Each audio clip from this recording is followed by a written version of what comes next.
Hello guys, welcome to chemistry links. My name is Om प्रकाश।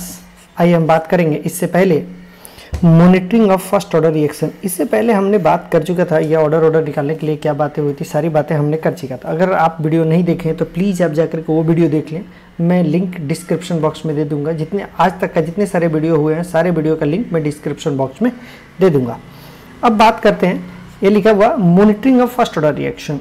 तो first order reaction ही हमको पढ़ना है, सेकंड ऑर्डर हाफ ऑर्डर के बारे में नहीं पढ़ना है, यानी कि सेकंड ऑर्डर जीरो ऑर्डर के बारे में नहीं पढ़ना है, nth ऑर्डर के बारे में नहीं पढ़ना है। अब देखिए मॉनिटरिंग कहता है, तो ये बचपन से हम जानते हैं, बहुत पहले से जानते हैं। मॉनिटरिंग का मतलब किसी चीज़ों को कंट्रोल करना। आपको स्कूल में बना दिया था मॉनिटर करो। मॉनिटर करने का मतलब क्या? देखभाल करो। देखभाल करने का मतलब कौन सा लड़का कैसा एक्टिविटी कर रहा, राइट? उसी से कहीं ना कहीं रिलेटेड होता। अब कहता है यूजिंग कंसंट्रेशन, आपको कंसंट्रेशन दे दिया है, ठीक है, और कंसंट्रेशन दे दिया है तो टाइम टू टाइम आप उसको मॉनिटर करेंगे। और मॉनिटर करके कुछ ना कुछ अगर पूछे जाएगा, टाइम टू टाइम मॉनिटर कर रहे हैं, तो अगर कुछ देर के बाद से हम पूछें ये बताइए इसका हाफ लाइफ टाइम क्या हुआ, तो आप बता सकते हैं, क्योंकि आप टाइम टू टाइम उसको मॉनिटर कर रहे हैं। मॉनिटर करने का मतलब जो डिफरेंट टाइम पे, अलग अलग टाइम पे उसको क्या कर रहे हैं, उसका एक्सपेरिमेंट कर रहे हैं, देख रहे हैं कंसंट्रेशन कितना बढ़ा, कितना घटा, किस रेशियो से बढ़ता है, किस रेशियो से घटता है, उसी को बोलते हैं मॉनिटरिंग, ठीक है। तो हम डिफरेंट चीज़ों को पढ़ते हैं। पहले बात करते हैं यूजिंग कंसंट्रेशन। जब हमारे पास कंसंट्रेशन दिया गया होगा तब हम मॉनिटर करते हैं फर्स्ट ऑर्डर रिएक्शन का। तो क्या होगा, देखिए ये जो है चैप्टर नंबर केमिकल काइनेटिक्स जो होता है वो थोड़ा लेंदी है। और अब जो हम बात करने जा रहे हैं मतलब प्योरली एडवांस लेवल की ही बात करने जा रहे हैं। अगर नीट लेवल के लिए अगर आप तैयारी कर रहे हैं तो प्लीज़ आप सुपरफिशियल देखें, ज़्यादा डेप्थ नहीं जाएं। जितना सारे चीज़ों को मैं बात कर रहा हूँ ये कम्प्लीटली एडवांस लेवल का ही है, ठीक है। नीट लेवल के लिए अगर आप देखते हैं तो ये बहुत ज़्यादा आपके लिए मैंने ऐसा नहीं है जो ये आपको परेशानी करेगी। और क्योंकि जो फिजिकल के केस में आप जेई के लिए पढ़ें या नीट के लिए पढ़ें, मोर एंड लेस लगभग सेम है फिजिकल केस के लिए। लेकिन बाकी सब सब्जेक्ट के लिए, इनऑर्गेनिक के लिए, ऑर्गेनिक के लिए आप थोड़ा सा अलग हो सकते हैं। खैर, तो हमारे पास कंसंट्रेशन दिया हुआ, तो देखिए कंसंट्रेशन ए से बी जा रहे हैं, ठीक है। पहला ये चीज़ दे दिया यूजिंग कंसंट्रेशन, तो दिया क्या है, केवल कंसंट्रेशन ए दिया है, बी नहीं दिया है। हमको बी बनना है, ठीक है। तो हम रेट ला एक्सप्रेशन तो हम देख ही सकते हैं। रेट ला चूंकि यहाँ पे लिखा है फर्स्ट ऑर्डर रिएक्शन, तो ये क्या होता है R = K × A⁴ ये तो समझ में आया। चूंकि वन क्यों रखा, क्योंकि जो फर्स्ट ऑर्डर है तो ये बात हम जानते हैं, जो फर्स्ट ऑर्डर होगा तभी। अगर बी यहाँ रख देते, ये जीरो रख देते तो भी चल जाता, बट ये एक्सप्रेशन में नहीं लिखते, ये एक्सपेरिमेंटल होता है। तो जिस तरीके से आया उस तरीके से लिख दिए। चलिए अब यहाँ पे बात करता है t = 0 टाइम पे अगर बात करें तो कहता है कि a दिया हुआ कंसंट्रेशन दैट इज हमने मान लिया A0, ठीक है। आफ्टर टाइम t टाइम पे a - x, अगर x यहाँ से डिसोसिएट हुआ तो यहाँ पे x बना होगा, ये वाला x बना होगा।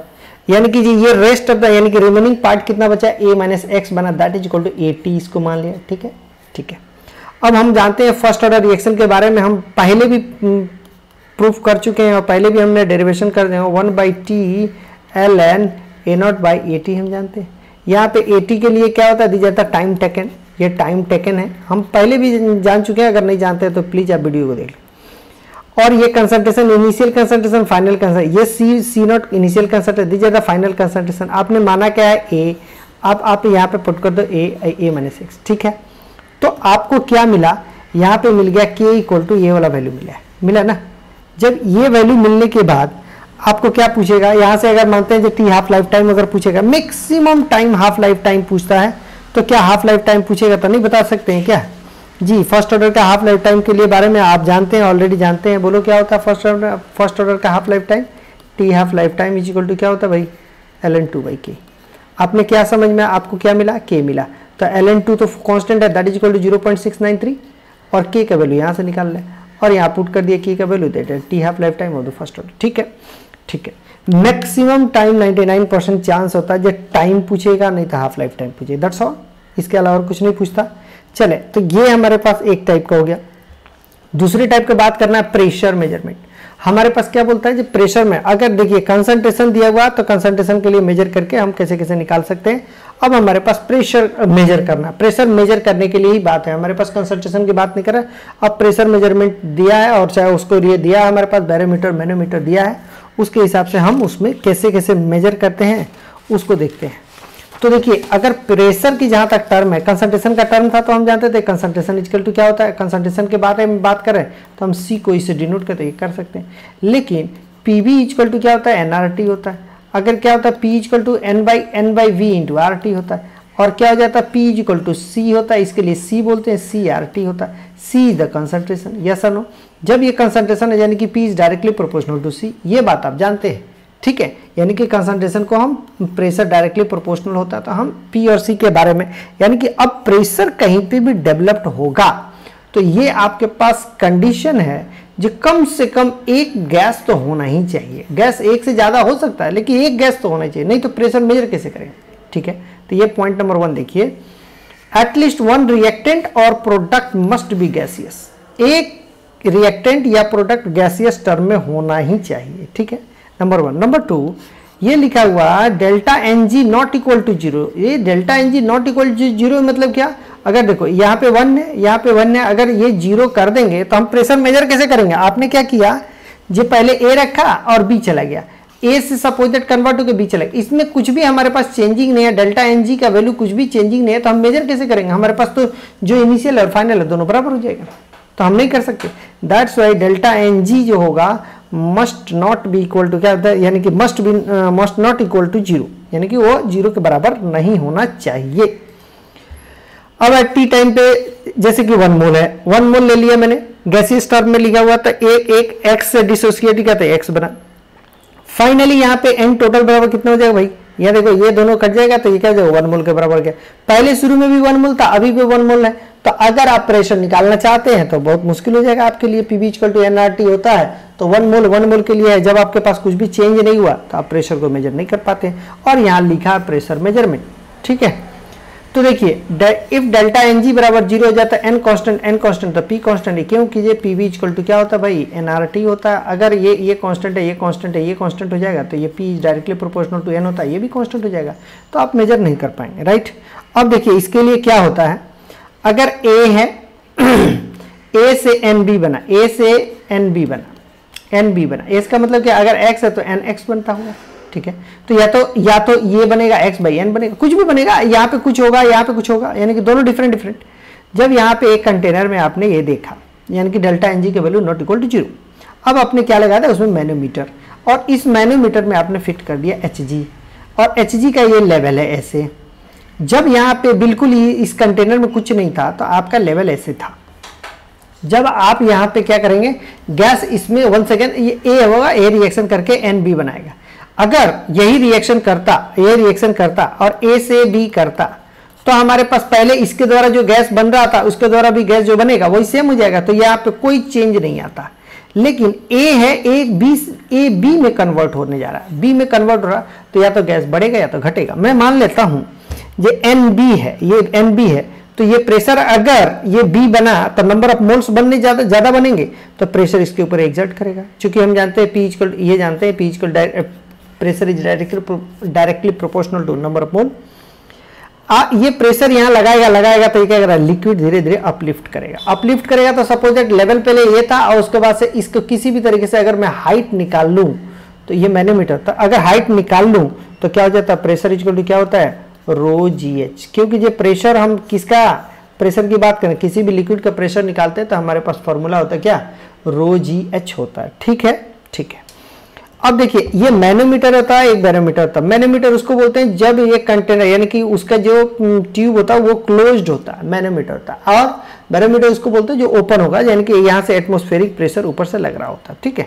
तो खैर यहाँ पे मैनोमीटर आपने समझ गया, P इक्वल टू क्या होता है, ρgh टोटल प्रेशर आप निकाल पाएंगे। चूंकि आप हाइट निकाल लेंगे तो हाइट यहाँ से हाइट निकाल लेंगे, रो का वैल्यू आपके Hg रखा है तो Hg का वैल्यू आपको, रो का वैल्यू पता है, G का वैल्यू पता है, ठीक है। आप एक बार और बता दो यार, रो के लिए क्या होता है, Hg का रो कितना होता है बोल दो, तो कितना होता है 13.6 ग्राम पर ml, ठीक है।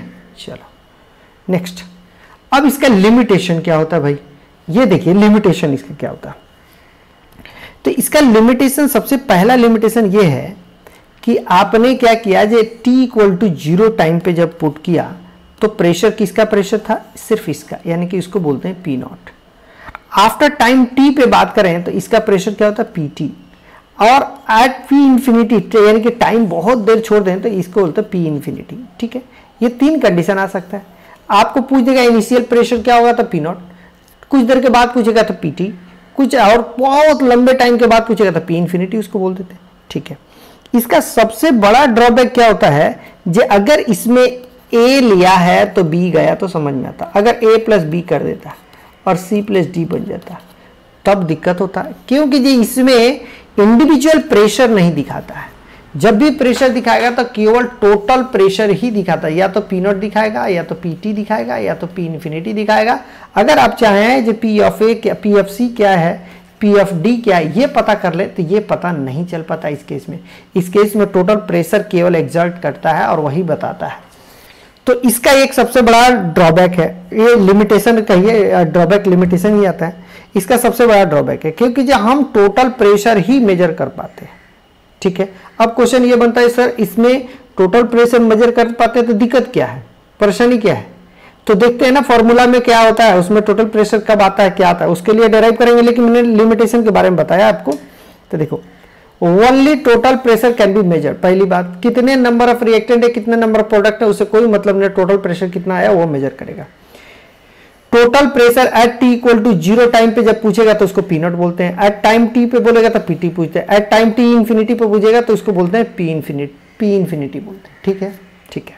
यानी कि इसी को कहीं कहीं पूछता है जो T at time T infinity को बोलता है वेरी लॉन्ग टाइम, बहुत लंबे समय तक अगर किसी रिएक्शन को छोड़ दिया करते रहा तो हम मानते हैं जो एज यूजुअल ये पूरे के पूरे कन्वर्ट हो गया। और पी इन्फिनिटी यानी कि जो प्रेशर डेवलप्ड हुआ अब इससे ज़्यादा डेवलप नहीं होगा, बहुत ज़्यादा, यानी कि जब प्रेशर में वेरिएशन नहीं आता बहुत लंबे समय तक, उसको बोलते हैं पी इन्फिनिटी, ठीक है, ठीक है। अब देखिए हमने देखा था आज ए से बी के लिए तो कुछ काम नहीं बनता था, तो इसके लिए हमने बताया था ए से कहाँ जा रहे हैं, एन बी में जा रहे हैं। चलो भाई इसके लिए हमने एक्सप्रेशन लिख दिया अपने मन से, क्योंकि ये फर्स्ट लॉ के लिए बात कर रहे हैं, क्योंकि जो हमने बात किया monitoring of first law reaction के बारे में, तो यहाँ पे ये लिख दिया रिएक्शन, ठीक है। ये स्टोइचियोमेट्रिक कोफिशिएंट इसका 1 हो जाएगा तो इसका स्टोइचियोमेट्रिक कोफिशिएंट n हो जाएगा। अगर 1 मोल यहाँ पे लिखा हुआ ये 1 मोल गैस है तो ये कितना बनेगा, n मोल गैस मानेंगे। अगर at T equal to 0 time पे a है तो इसके लिए क्या होगा, राइट नाउ 0 क्यों हुआ, 0 क्यों हुआ, क्योंकि ये अभी तो यहाँ पे बना ही नहीं, प्रोडक्ट में बना ही नहीं। आफ्टर सम टाइम में x मोल अगर डिसोसिएट हुआ तो कितना बना देगा, n इंटू एक्स, चूंकि यहाँ पे कोफिशिएंट है, आप बहुत अच्छे से मोल कंसेप्ट के बारे में जानते हैं, तो यहाँ n इंटू एक्स कर देंगे। और हम जानते हैं क्या, p is directly proportional to n, आप जानते हैं, ये बात जानते हैं। तो p नॉट यानी कि initial pressure is directly proportional to, ये क्या बोलता है, this are the number of mole, this is the first one, ठीक है, ओके। ये पहला आपने इक्वेशन लिख दिया, चूंकि यहाँ पे देख लिया टोटल प्रेशर जनरेट करेगा तो p इज डायरेक्टली जितना नंबर ऑफ मोल होगा उसके हिसाब से। अब इसमें टोटल मोल कितना आ जाएगा देख लो, तो टोटल मोल ये देखिए a minus X plus N X, देखिए a minus X plus N X, ऐसा कर दें और दोनों को कॉमन ले ले तो क्या हो जाएगा, a माइनस क्या लिख दें यहाँ पे प्लस n माइनस 1 एक्स कर दो, ऐसा ये नंबर ऑफ मोल मिल जाएगा, टोटल नंबर ऑफ मोल में टोटल नंबर ऑफ मोल ये वाला हो जाएगा, इज डायरेक्टली प्रोपोर्शनल टू, क्या लिख दूं मैं, पी टोटल। किसके वजह से पी टोटल मिला, इस A के वजह से और इस NB के वजह से टोटल प्रेशर जो होगा उसको, इसी को P टोटल को हम लिख देते हैं PT, this is the equation number 2। इसको बोलते हैं PT, PT बोले तो आफ्टर टाइम T इंटरवल पे जो प्रेशर मिला that is called the PT, और जो इनिशियल था उसको A के डायरेक्टली प्रोपोर्शनल था, यानी कि A बोलते हैं A is directly proportional to P naught, और A plus N minus 1 into x is directly proportional to PT, yes और no, this is the equation number 1, this is the equation number 2, ठीक है, ठीक है।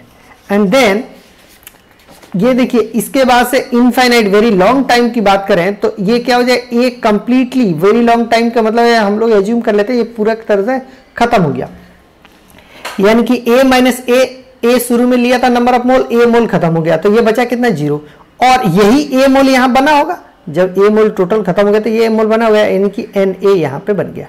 तो total number of मोल कितने बने, तो क्या बोलेंगे, a minus A plus N A and that is equal to N A के बराबर। ये देखो एन ए लिखा हो, N A is directly proportional to P total and that is equal to N A is directly proportional to P infinity, this is the third equation, this is the third equation, ठीक है, ठीक है।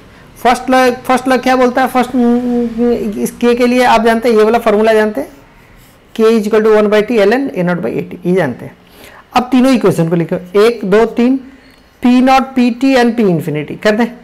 तीनों को करने के बाद हमारे पास क्या समझ में आया, फर्स्ट लॉ के कहता है P equal to 1/t ln a by A minus x.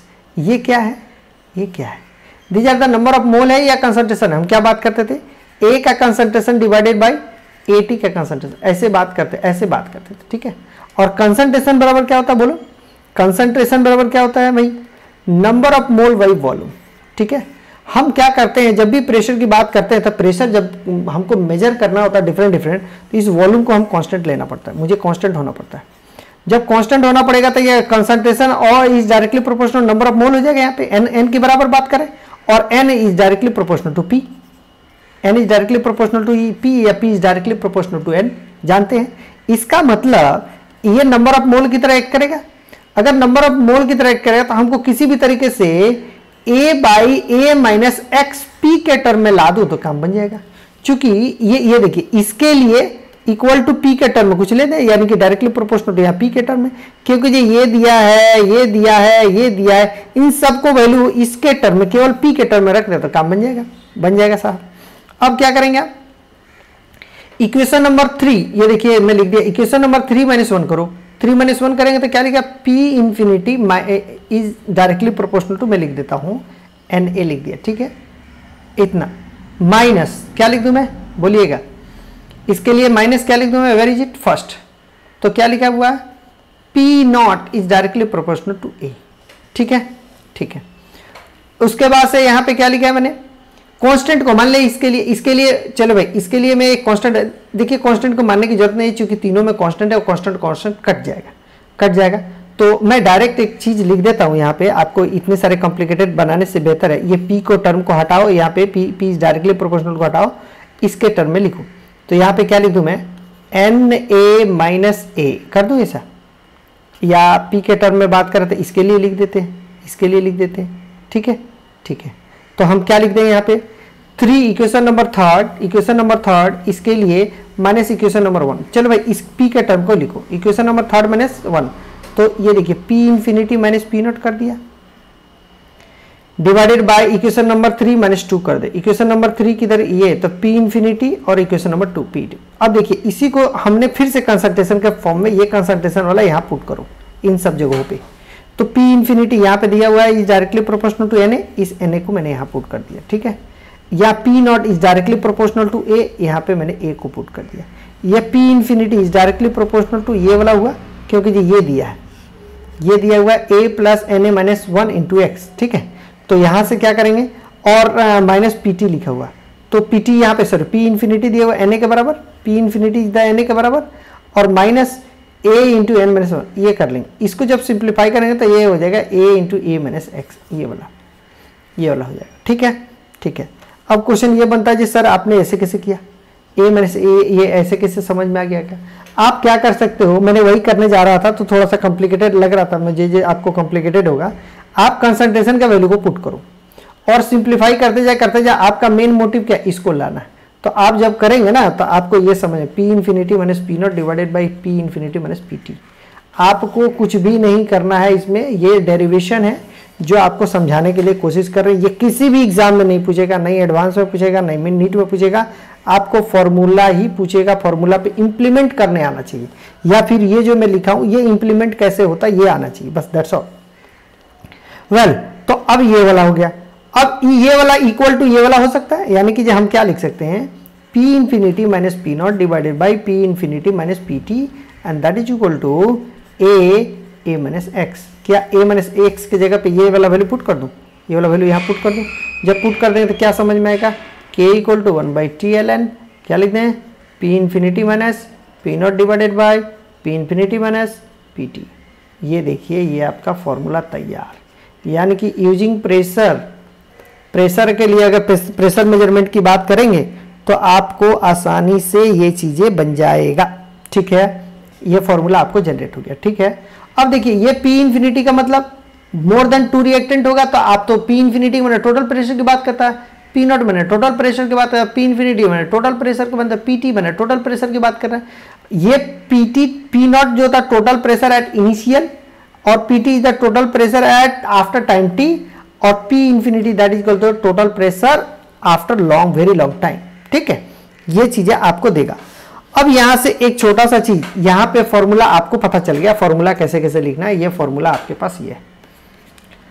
अब यहां पे एक चीज और देखिए, एक फॉर्मूला और देखिए, थर्ड से लेकर के 1, equation number third, equation number 1, यानी कि दोनों को डिवाइड कर दो तो क्या समझ में आएगा, पी नॉट इक्वल टू ए लिख दूं, डिवाइडेड कर रहा है यानी कि पी इंफिनिटी इक्वल टू क्या लिख दूं मैं, एन ए लिख दूं। ठीक है, तो हमको क्या समझ में आया, p not by p infinity and that is equal to 1 by n a. क्या ऐसा समझ में आया, क्या आया? तो पी इंफिनिटी बराबर क्या समझ में आया, पी नॉट इंटू यानी कि n into p not. Yes और नो?